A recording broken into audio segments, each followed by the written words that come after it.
Welcome, everybody, to a brand new episode of IDTALK4ED Live, the show for the unsung heroes of education. I'm your host, Sarfo-Mensah. And if this is your first time tuning in to the podcast, I welcome you and I hope that today's episode is one that will allow you to come back for more content. And if you're someone that is a returning listener or viewer of the podcast, I welcome you back and I hope that today's episode is one that you'll find informative, enlightening, and of course, insightful. So before we get into our main event, just a reminder for folks who are watching from YouTube, please hit that red subscribe button so you can get future notifications on new episodes of the podcast for this season. It's going to be under my name, Kwame Sarfo-Mensah. So for those who are listening, it is Kwame, last name Sarfo hyphen Mensah. Yes, it is a mouthful, but I know y'all will be able to find that on a Google search. As far as people who want to bring in financial contributions, which is always something that we hear a lot about for this platform, you can donate to two spaces. The first one is Cash App with the handle money sign IDTALK4ED and Venmo with the handle at Kwame SM, KWAME SM. And then for past episodes that you want to catch up on, you can visit our main website at identitytalk4educators.com. And as always, thank you so much for the support. So today's episode is one that is going to be different from most episodes we've done on this podcast.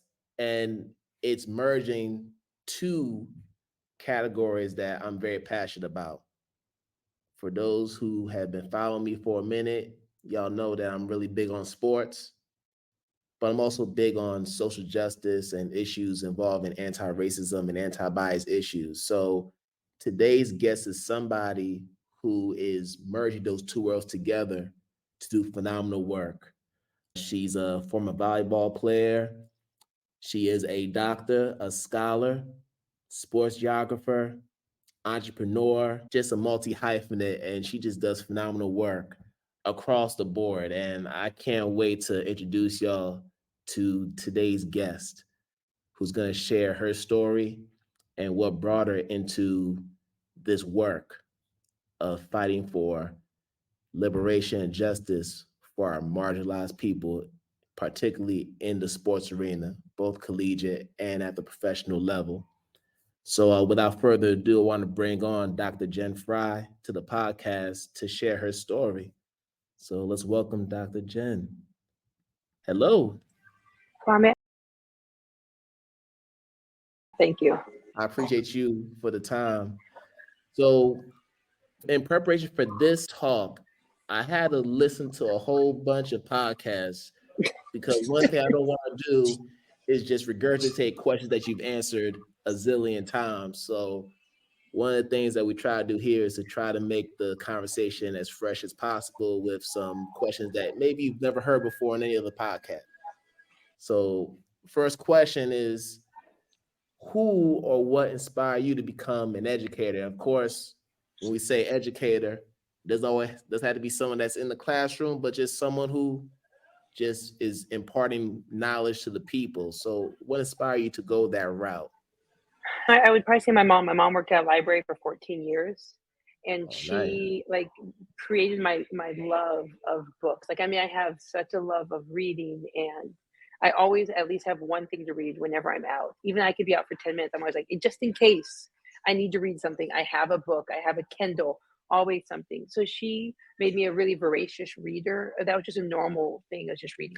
I think the second thing when it comes to educating is that she knew so much about so many things. Like I could literally ask her, hey, my car is making this sound. How do I fix this hole, this thing, this like random stuff? And she would know. And so I think for me, it showed like what it looks like to consistently educate yourself. And she always said the best thing you can say is, I don't know. Like, don't lie, just say, I don't know. And then go find it, go figure it out.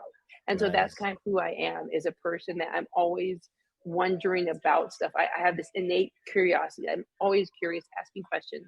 And I think that that's the thing that she like built in me is this ability to always ask questions and want to educate myself. So anytime I'm talking to people about things, or you and I talk about something, my first thing is like, oh, let me look it up, right? Like you said, you were in Sierra Leone. I'm like, oh, let me look up where that is on Africa, so I have an idea. Like, right, like this innate curiosity. And I think that's kind of where I got this idea of being an educator in the bigger picture from.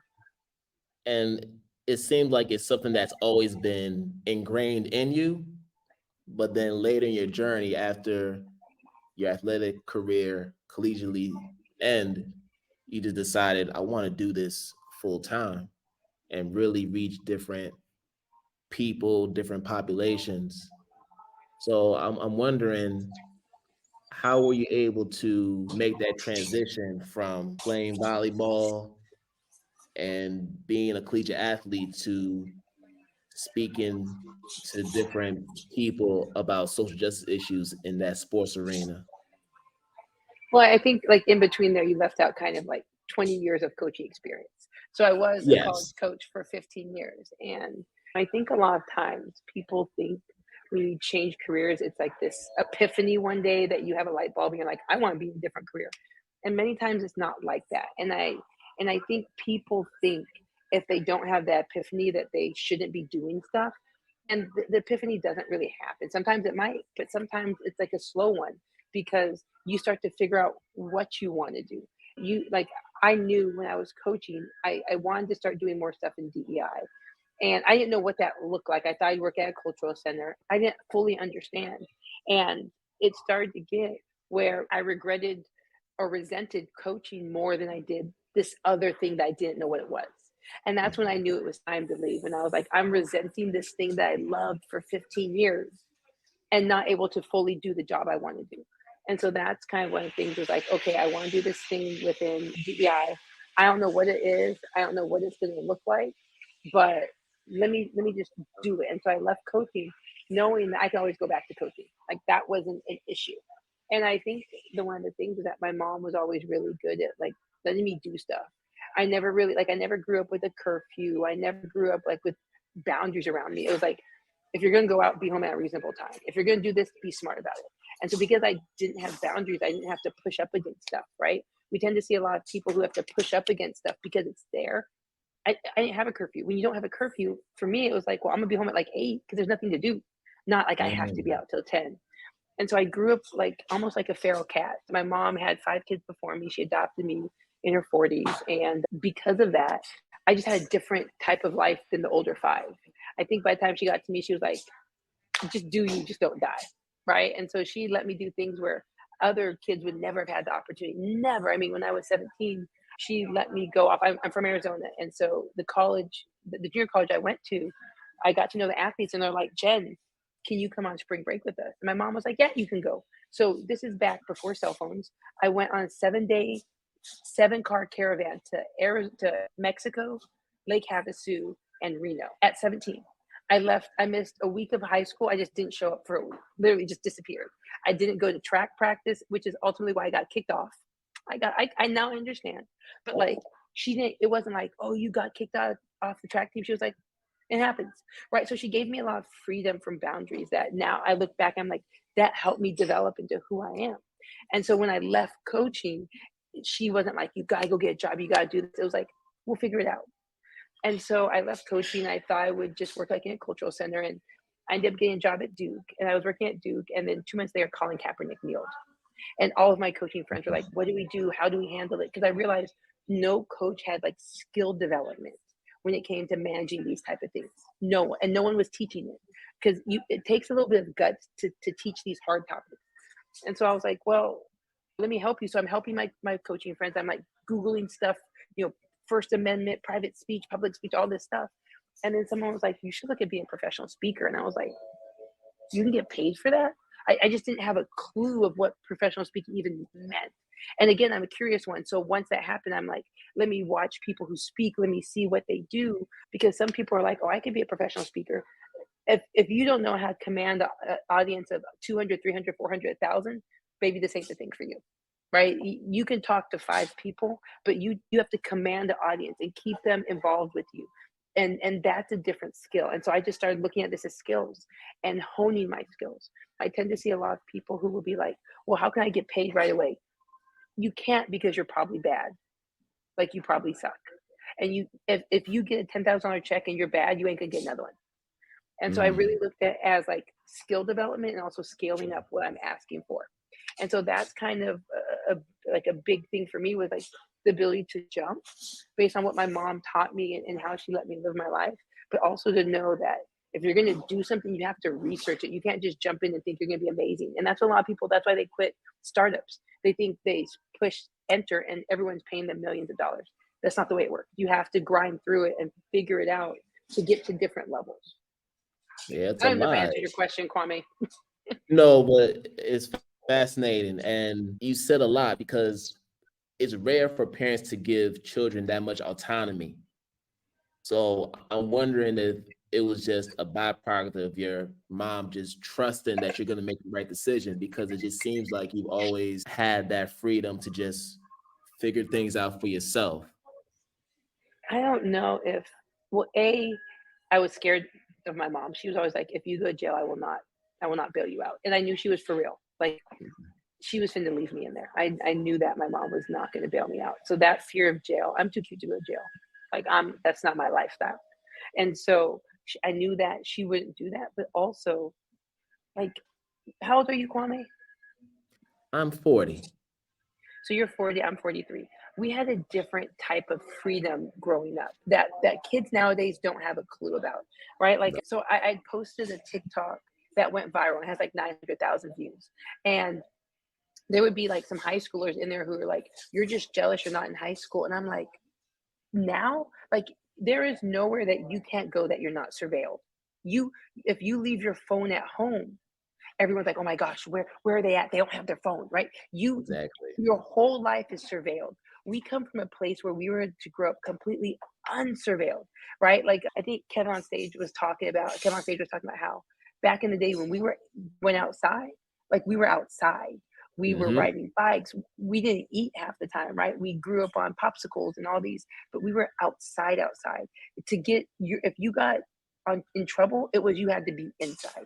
And there was That's nothing right. worse than being inside. Like, your friends are outside riding their bikes and coming by and ringing the bell, right? Can Kwame come out? Oh, he can't. Can Kwame? And you hear them, right? You had to sit in the hallway and be like, I can't come out. So we grew up like in a very, very different experience, that you you had rules, but you didn't have rules. Like, you had to be home by the time the lights went down, right? Right. But then if not, if maybe, so I used to live out in the desert, and I knew the rule was, once my mom was driving, I had to be there because she's picking me up. There was no texting. So it was like, I better get her before she leaves the house, because she leaves the house, it's a 20-minute drive. She's not, no, I don't get to do extra stuff. So I had to be proactive and be like, Mom, can I stay out for another hour? Kids don't have that now. Every part of their life is surveilled. So when that high schooler was like, you're jealous, and I'm like, no, I had freedom. And I think that's the thing, is that my mom probably even gave me extra freedom. At 6 years old, I'm walking to kindergarten by myself. Like, I'm going at 18, I toured Europe by myself. So I've been able to be very independent because she didn't have boundaries or constraints around me. Was she worried? Yes. I mean, sometimes did I wonder if my mom didn't love me? Yes.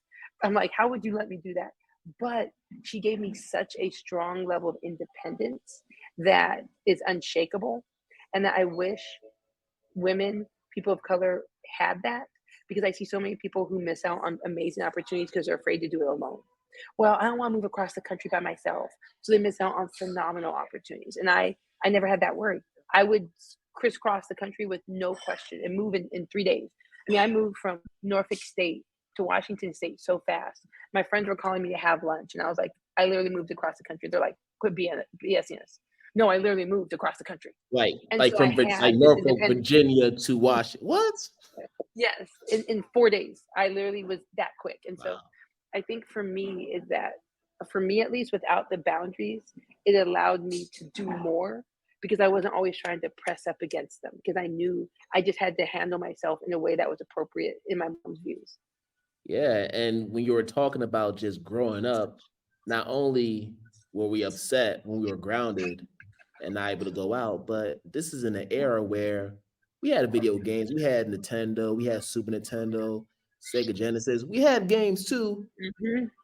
but they came secondary to going outside. Oh Now yeah. it's like the other way around in this Hmm. current era. Yeah, so it's definitely a shift. But I do want to give you a chance, and I didn't mean to brush off of 15 years of just experience because there's a lot there that you experience. I know that you played a lot of sports growing up, lots of Hmm. sports, but volleyball was a sport that you gravitated towards. So I'm curious to know, what was it about volleyball that just grabbed your attention compared to all the other sports? No, I will take a second, Kwame, as a PSA. If there are parents listening, let your kids play 3 sports through high school. Let your kids play. Mm, The college coaches don't need your athletes playing your kids playing one sport. They don't. It will burn out body parts really, really fast. Let them play multiple sports. Let them be bad at sports. I see a lot of parents who are like, if you're not excellent at it, don't play it. No, let your kid be trash at soccer because it's going to help them understand how to be a better basketball player or volleyball. And so we're seeing the 3 sport athlete dying out, and I think it's affecting our athletes' development because instead of playing a sport a third of a year, even a half of a year, they're playing the full year, and they're not able to develop different skills, right? You're not playing soccer to be able to do better with your feet.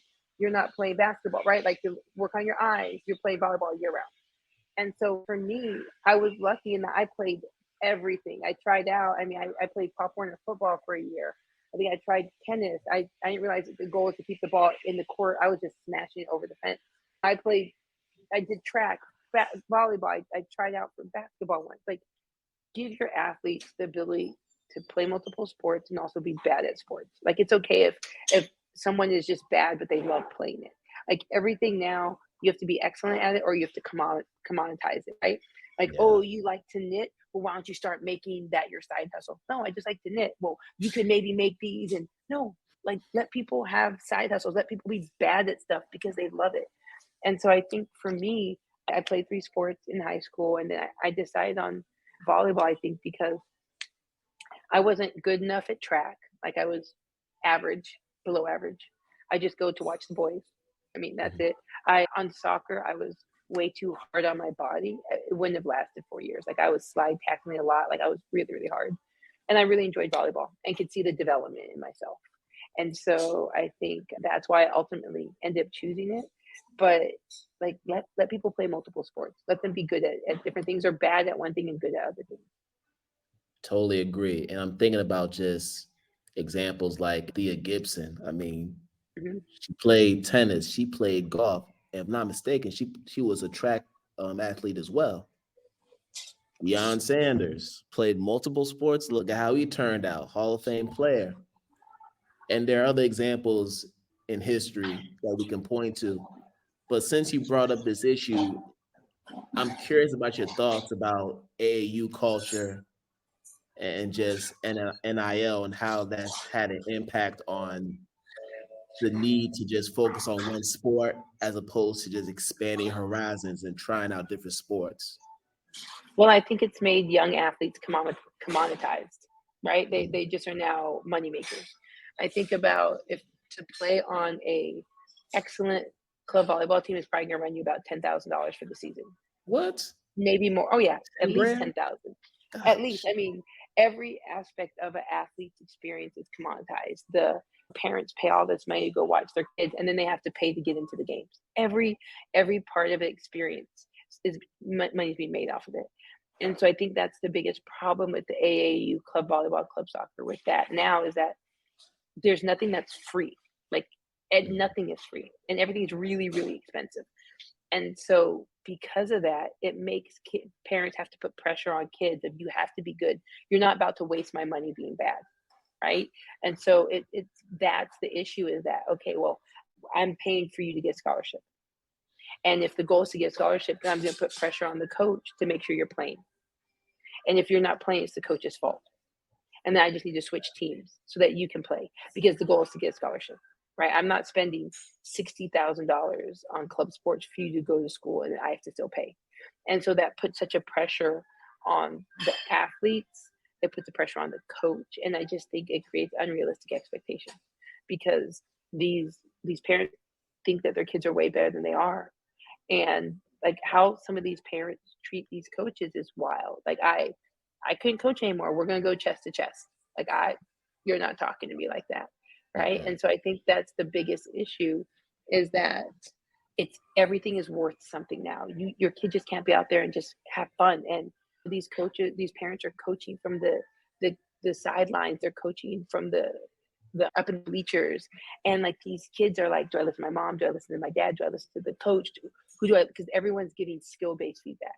And like whenever I tell my friends who have kids that are playing, I say, you just need to be a fan. Don't give them a Mhm. damn thing of skill. Just cheer Hercules, Hercules, right? Just be a fan.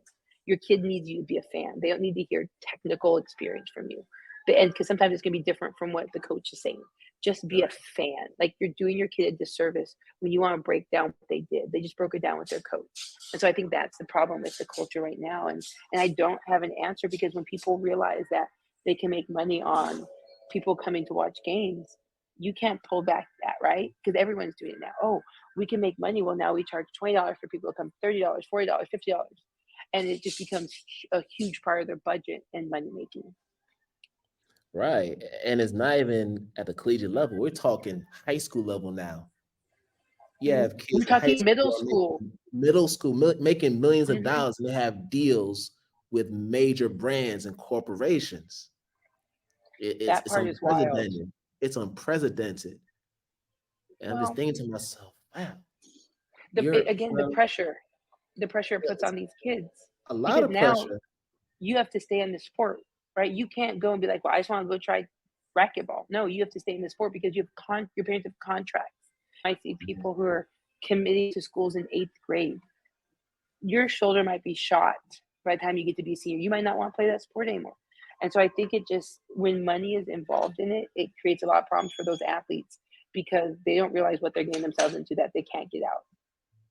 Yeah, for sure. And I know we've had boosters in the culture for a long time. That's not a new thing, but now with just the different corporations that are now having a say in the futures of children and even some of the parents who in reality are living vicariously through their children because Hmm. they weren't able to achieve the status athletically that their children are able to Oh, yeah. achieve. Like there's a lot there, and Hmm. it's troubling. I mean, because you have to think you're 16, 17 years old, and you're the breadwinner financially of your family, and you Hmm. have no kind of financial literacy whatsoever. Now, if you're blessed to have a financial advisor, and it's rare to have like a financial advisor, they tell you you should put your money in investments and save it for when you're able or mature enough to handle that much money. Then Well, it's the problem is that many times the parents aren't mature enough to handle the money, right? that And part. that's the thing is that when you come into a lot of money really fast, you're not prepared how to handle it because you think it will be long money. And that's actually very short money. Once taxes get, and many of them don't take out taxes. And so, yes, your kid got 100,000, but 37%, IRS is like, where's my money? Where's my money at? And so, right out the gate, you've spent all this money and you still got to pay the IRS. I foresee in the future that there's going to be a lot of penalty abatements Mm, for athletes between this year and this year because these athletes aren't thinking about taxes. They're spending all that money and they're going to get hit hard, or their parents are going to get hit hard.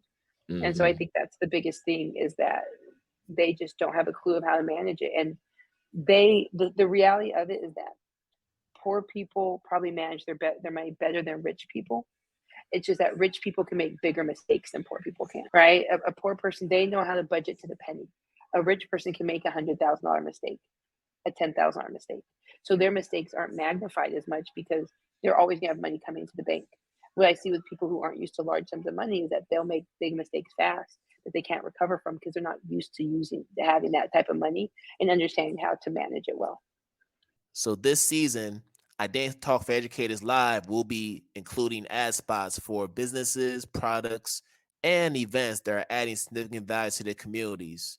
And here's the catch.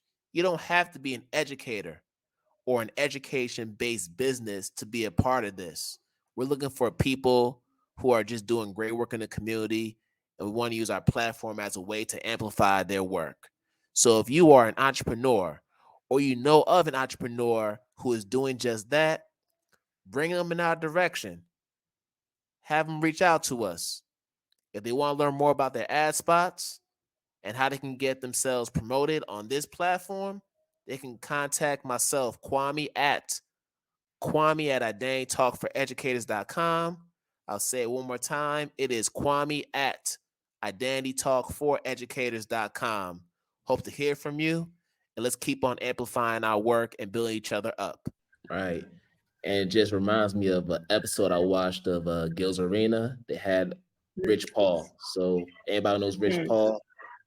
Close friend LeBron James, Clutch Sports, just arguably the best agent in the NBA right now, maybe in all sports, to be honest. The way he's just transcended that arena. He said that there was one time where he lost 92,000 on a deal, and he was like, you know what? It's no biggie. I can make that back in an instant because of the sustainability that I've built. I have certain systems in place where I can get that back. So I'm not afraid to take that risk. And there are other examples too that we can point to. But I want to go ahead and shift gears.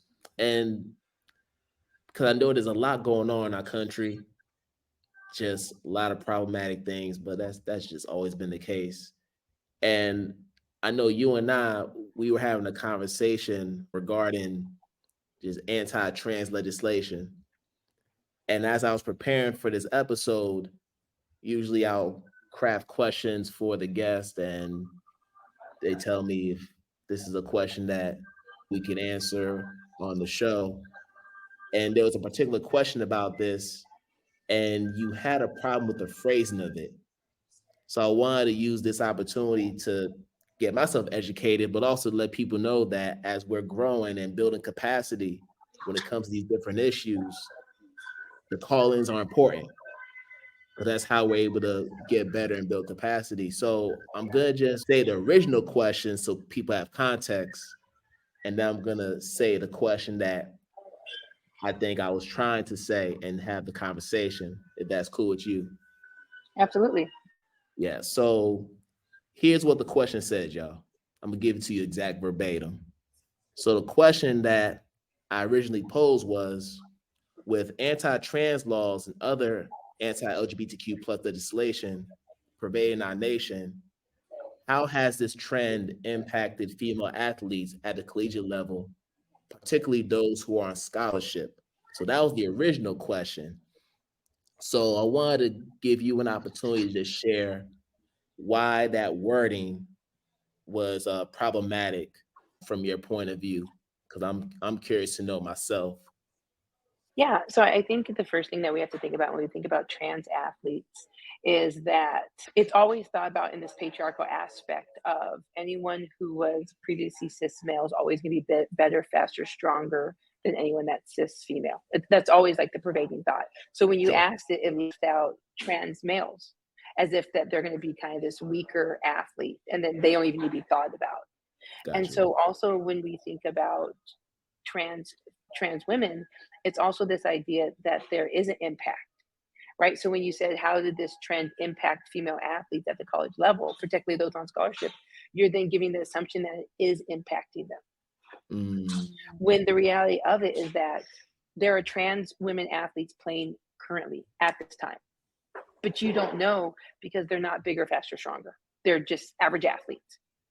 And so I think that's the biggest thing. And also this idea that trans female athletes are going to affect scholarships. It's this idea that there's this sub-zero and that there's only a certain allotment and then trans athletes will just take all these scholarships. And that's just inherently not true. And that creates kind of this fear-based idea of, well, trans athletes are going to take our scholarships, so we can't have them there.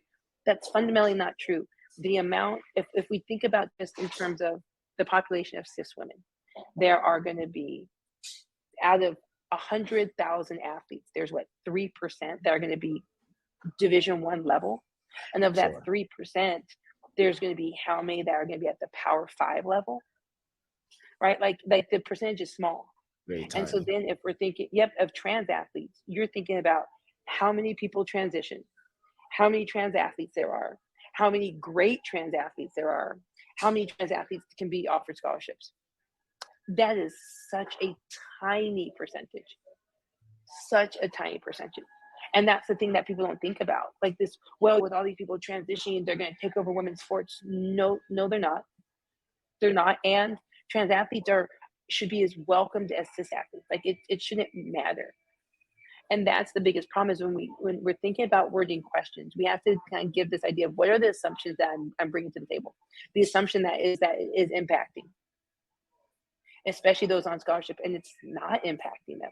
That's just fear mongering, right? It's this idea. What's actually impacting female athletes on scholarships is pay inequities for women coaches. It's the lack of women coaches. It's the bad facilities for women's sports. It's the lack of primetime TV. It's the lack of equal pay. Like, we're not talking about that. It's the fact that men will hate another sports team, and men will hate women athletes, right? They'll be like, oh, I hate the Celtics. But then they'll be like, I hate all women athletes. What? And that is a pervasive thought that affects women athletes. When you have all these men, if you just go and look at any type of women's posting on sport, the men in there, it's brutal. And they'll be like, Texas girl dad, why are you all playing women's sports? This sucks. Why are women's sports on TV? Why don't you all go and cook? And it's like, you are a father saying this type of thing. And that's what affects women's sports on scholarship, is that your son really wants to watch the WNBA, but he consistently hears what you say about women athletes, and now he hates them as well. Right? Your daughter really wants to go watch the WNBA, but she consistently hears how you talk bad about it. And then you know how kids are. Yeah, I hate it too.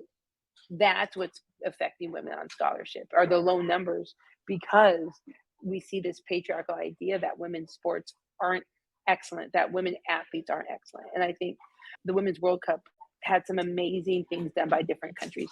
Chile, back in 2019, I think it was, the Chilean Super League was about to be canceled for women. And I can't remember what organization, they made this video and it said, love the sport, not the gender. And it literally changed the tide. And we saw the Chilean women's team make it to the semis, right? It was like, if you love soccer, then love soccer, don't love the gender. We saw the French Les Bleus, who had this video where they literally changed the gender of the athletes. So all the athletes that were women, they changed it to male and said, like, are you loving the athletes? Then love the athletes. Don't just, right? If you love the sport, don't just love the gender. And I think when you give money, when you put people on prime time, when you show that, you will see that there's a love of them. And so I think that's the biggest problem I see. Trans athletes, they're our homies. We're fighting side by side. It's patriarchy. It's what people think of women's sports. It's the lack of funding. Those are the real things we need to worry about. We need to worry about how many cis men are sexually harassing and sexually abusing female athletes, right? Like, you could see the amount, not Nasser, there was something with Taekwondo. Like, there's so many examples of cis men who are sexually abusing female athletes. Trans athletes ain't the problem, but they want to make the pivot to them to stop worrying about the cis men who are sexually abusing folks. I mean, and I think cis heteronormativity has always been a part of the dominant culture, not just America, but just across the globe. It's always been around. And when you hear athletes like an Enes Cantor Freedom make a comment and say, all I gotta do is wear a wig and I could average 60 a game in a WNBA game. And this is an NBA player saying Who this. said that? Enes Cantor Freedom. He's an NBA player. He was on Fox News, I want to say a month ago, and they were interviewing him. and he made a comment about I can't remember exactly what like the main conversation was, but that was a comment that he had made to the effect of basically just, oh, like I could just go in there and just score 60 a game. Just give me a wig But and that's my point, is that it's cis men who we are right. afraid of. Cis men Exactly. consistently say, if I just put a wig on, I can go to the women's bathroom. Cis men are like, if I could go into the like it's the cis men, because trans women aren't doing that shit. Trans women are just trying to go Nope. pee. They're not going into bathrooms. So whenever we hear problematic behaviors of bathrooms, it's cis men that we should be afraid of. And that's what people aren't acknowledging the difference, right? They're like, well, if we allow trans women to play, then what's stopping a man from putting a wig on? You're going to grow boobs. You're going to take estrogen. Like Right. you're willing to do that stuff to win a medal, then you really aren't an athlete. Like you're not. And it's cis men. We have to center. It's not trans folk. It's cis men that are causing the issue with those really scary comments, because they're also meant to silence people. Well, I can just put a wig on and go into a bathroom and touch someone appropriately. Bruh, that's what you're thinking? Like that's what your mind went? There's a problem with you. And some of these really, really creepy comments that cis men will say, well, if I just put a wig and a dress on, I can go do all these things to women. Yeah, you're the problem. You are the problem right there. And we are acknowledging that how problematic the comment is. We're just like, oh yeah, well, what will stop them from doing that? Your problem is with cis men saying those things. It's not with trans folks. Totally agree. Totally agree on that one. And just to give people some more context, we are in the month of September. According to the trans legislation tracker, there have been 566 bills that have been introduced to Ooh. state legislatures across the entire nation. 358 of which have been passed through those different state legislatures. And I want to say 83, no, 358 are active, and then there are another 83 that have just passed. And we still have another 3 months to go before this calendar year is over. It it just this trend is just continuing to go on, and Well, we just had in Texas Senate Bill 13 that literally said college athletes have to play in their gender. How many trans athletes in Texas are happening? Probably zero. But like these stupid ass bills are coming out that just don't make like it's not logical sense at all. But again, they're putting these bills out. They're putting these bills out, and it's making people think that the problem is way bigger than it is, and it's not. Right? It's not even a problem. Like that's the thing about it. So it's. Let me take back the phrasing. They're making it seem they're, I would say, weaponizing trans folks more. yes, And they're making it seem that trans folks are out here trying to be dastardly people. No, they're not. They're just trying to play. They're trying to be excellent athletes. They're trying to be bad athletes. They're just trying to play. One of my friends, Chris Mosier, is a phenomenal human, and he has a website, transathlete.com. He keeps track of all of that stuff, and he is great to just go and read about and listen to. Anytime Chris is speaking, I always sprint to go listen. Athlete Ally, they can give the numbers, but like they're making it seem like this is an issue, and it's not an issue. There are way bigger things. I live in Baltimore. There was a 456-page report on sexual assaults within the Catholic Church in Baltimore alone. 456-page report. 151 like pastors and nuns were in that. To me, that's where the worry needs to be. 456 pages of documented proof. But we're not worried about that, and that's the thing. If you ask some of these folks, would you rather be in a room would you have your kid go with a pastor or someone at the church? They say absolutely. But this report came out. I know, but that's not them. That's not our pastor or preacher, rabbi. That's not ours. Okay, but we're looking at a 456-page report. that's crazy. It's crazy. Yeah, it just I don't know, it just boils me up every time I hear about it, and it's like it's to the point where you're just talking to a brick wall. Like the fact that we continue to perpetuate these patriarchal ideals and maintain these cis heteronormative ideas in our schools and just in our society is just I don't know. And I'm just speaking as a cis hetero black male. who's still trying to talk about this and figure it out and get people to understand that this isn't really the issue. But people ain't hearing me though. So Well, and I think the thing is they don't want to have to acknowledge that the issue is their grandpa said done inappropriate things, their dad's friend that has done and said inappropriate things, right? Maybe their partner's friends who have said and done inappropriate things. They don't want it because then they have to acknowledge the domino effect. And so, well, I know dad always told me when grandpa came over, I have to put on a bra. There's a reason why, right? There's a reason. And no one wants to flesh out that the problem is grandpa. Well, he just, and the excuses, because then when you start peeling back the layers, you have to start peeling back those layers. that's And right. people don't want to pull back those layers. They'd rather point at someone, say they're the problem versus saying what's going on in our household that can really be the problem. Yeah, for sure. Now I want to go ahead and just change it to a positive now because we've been talking about this, but there's some good work that's happening to combat all Mhm. these issues. And JenFryTalks, when you started it, you said to yourself, we have to do something about just these just false ideologies and just these problematic ways of thinking and how they translate into what we do in these different sports arenas. And you've had a chance to go to different universities, different corporations and institutions to have these conversations. So just from the time that you started your firm, I'm interested in hearing some of the shifts in policy, behavior, and just practice that you've seen from those different places that you've had a chance to consult or speak to. Yeah, I think I will be honest, Kwame. When I started this, I did not have that thoughtful intent. Like you give me way more credit than is due, and I appreciate it. But I didn't have that thought. I was Listen, kind of like, I'm I want. looking at the social media, Jen. You know what I'm saying? Like, it looked like you're working some magic over there. You really out there. So I just am say so now. short. I would say now. When I first started, I said I just want to talk about these topics real. Who wants to listen to me? And that's kind of how I got started. All right. And so I think the thing is that what it's gradually went to is kind of this aspect of understanding that this is a very long game we're playing.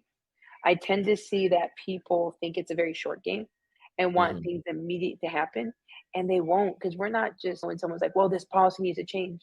Yeah, this policy can change right now, but in the short term, but we have to start digging into why this policy was made so something similar won't be made. And in order to do that, we have to get people thinking differently about the topic. Not just I have to change the policy, but really taking steps back because we can talk all we want about microaggressions with hair until you start understanding your relationship to hair and saying, well, now I realize my mom always said that curly hair was messy and Mhm. unprofessional. So I now have had that in my mind for years. So now if I see my employees with curly hair, I equate it with being messy and unprofessional. Oh yeah, I love your hair, but for these professional pictures, can maybe you pull it back or straighten it? That's a thing. That's an internal thing. And we can say that that's a microaggression all day, but if you don't start understanding where they came from, you're not going to change.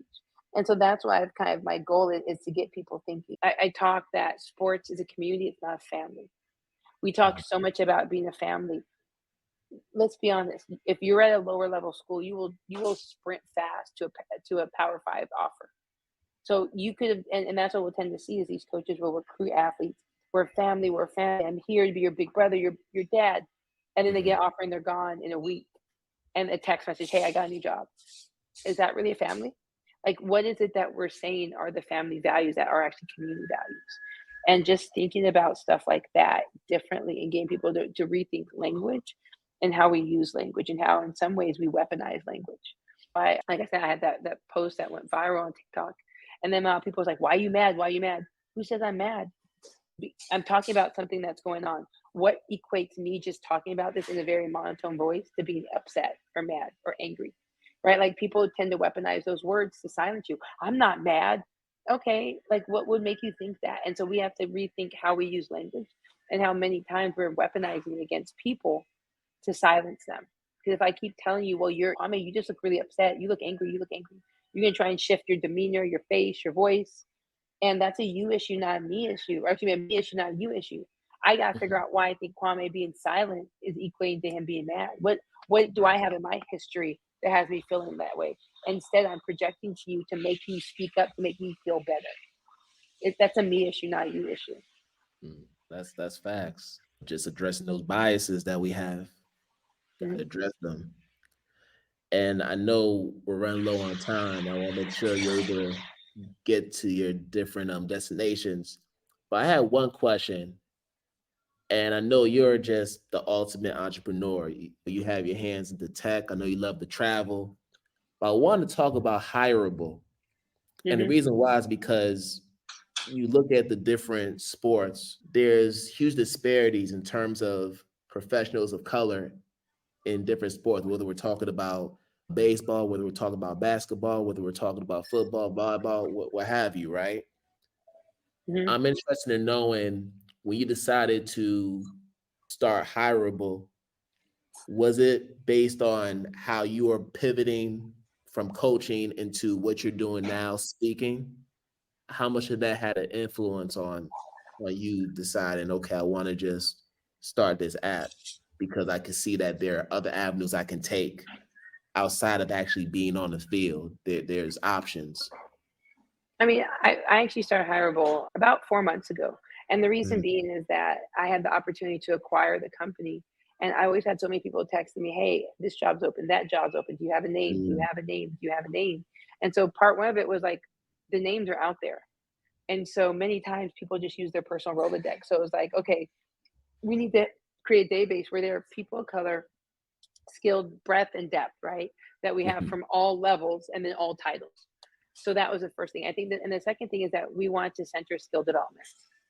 And so, meaning skill development is that we really wanted to center resume writing, interviewing, prepping for with search firms, all those skills that many times people just don't have, and then they miss out on some great jobs. So it's able for us to kind of be a career development company and to say we want to be able to help people in multiple ways. How do we do that? And then kind of thinking of building a company from that.